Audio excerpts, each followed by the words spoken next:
Salut à tous, alors Largage.fr nous a testé le DS3 Crossback E-Tense, donc un test d'autonomie, surtout, comme ils avaient fait l'autre jour, j'avais fait une vidéo aussi sur je sais plus quelle voiture, c'était le Kona je crois d'ailleurs, Kona 39.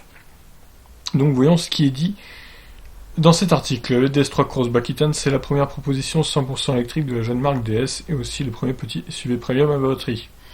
Ce modèle est strictement identique au modèle thermique, même gabarit, même habitabilité et même design, à l'exception de quelques signes distinctifs comme la couleur de la calandre, le dessin des jantes et les badges E-Tense accrochés sur le capot moteur et le haillon. L'architecture électrique est partagée avec celle de la Peugeot i208, puisque ces deux modèles reposent sur la plateforme multi-énergie ICMP du groupe PSA. On retrouve donc la batterie lithium-ion de 50 kWh dans le plancher et le moteur électrique de 136 chevaux à l'avant. L'autonomie est homologuée de 320 km/WLTP, c'est un peu moins que la i208 qui est à 340, en raison d'une masse supérieure et d'une aérodynamique moins favorable. Forcément, c'est un SUV. Nous avons déjà fait connaissance avec le nouveau DS3 électrique lors d'un court trajet avec un modèle de développement. Cette fois, nous disposons de la version de série pour jauger ses capacités, son agrément de conduite et son autonomie sur notre parcours test dédié au véhicule électrique. Ce parcours long de 249 km est divisé en deux parties, autoroute puis réseau secondaire. Il nous permet de déduire l'autonomie réelle du DS3 Crossback. Alors, conditions du test, température en degrés extérieurs de 10 à 30, c'est assez variable pour le coup. Habitacle 20 par temps froid, 23 par temps chaud. Temps sec, vent 0 à 20 km/h, une personne à bord. Aller 109 km par autoroute. Retour 140 km par route secondaire, donc entre Paris et Reims. Alors, du coup, tour du propriétaire, machin, on s'en fout. Alors, DS3 électrique est quand même facturé 9 000 € de plus que le DS3 essence.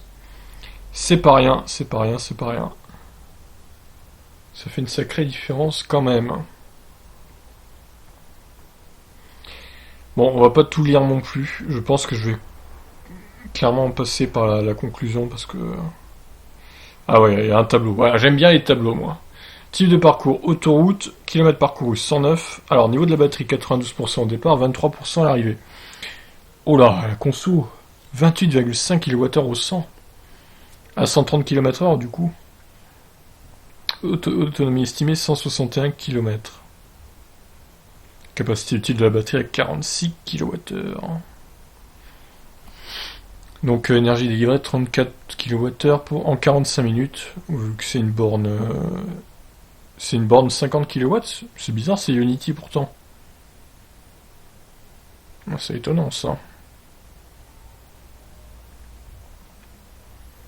C'est étonnant que certaines bornes Unity soient limitées à 50 kW, je pensais que c'était tout à plus de 150, 200, voire 300. Bon, bah écoutez, mauvaise surprise pour Unity.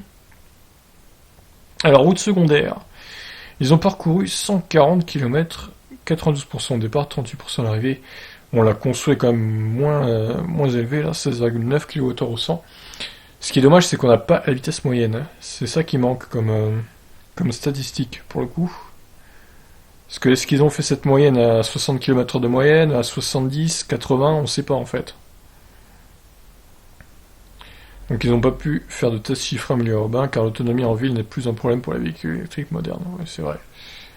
Ce qui est plus important, c'est clairement la route et l'autoroute. Alors, donc en 249 km, ils ont fait une conso de 21,6 kWh au 100. Autonomie sur ce parcours mixte route et autoroute, 213 km du coup. On aime, agrément de conduite, vivacité, excellent confort, pas de vibration, silence de marche, présentation et équipement en grand chic. On regrette, tarif assommant, consommation élevée et autonomie autoroutière. Quelques matériaux décevants. Du coup là, je suis sur l'article du Kona 39. On va comparer un peu les deux. Parce que là quand même, ça m'intrigue. Alors autoroute, ils avaient consommé 20,7 kWh au 100. C'est exactement le même parcours du coup. Donc c'est beaucoup moins du coup que le DS3 E-Tense qui était à 28 et 13,2 route secondaire alors que le DS3 est à plus de 16 kWh au 100.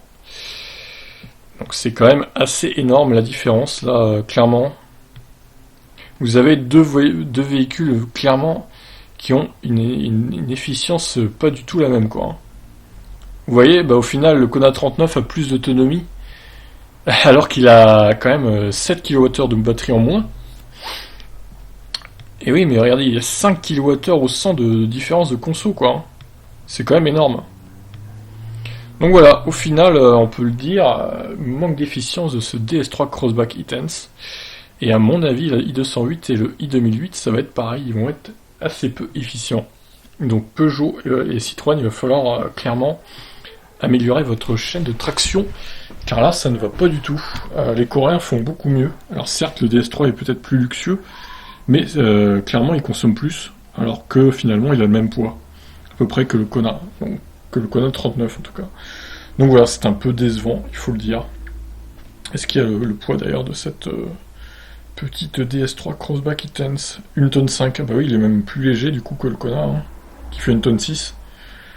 Et ouais, c'est un peu étonnant. Je trouve ça étonnant, bon. Et ben voilà, déception hein, pour ce DS3 Crossback E-Tense. N'hésitez pas à réagir sur ce petit test. Je vous laisse. Ciao.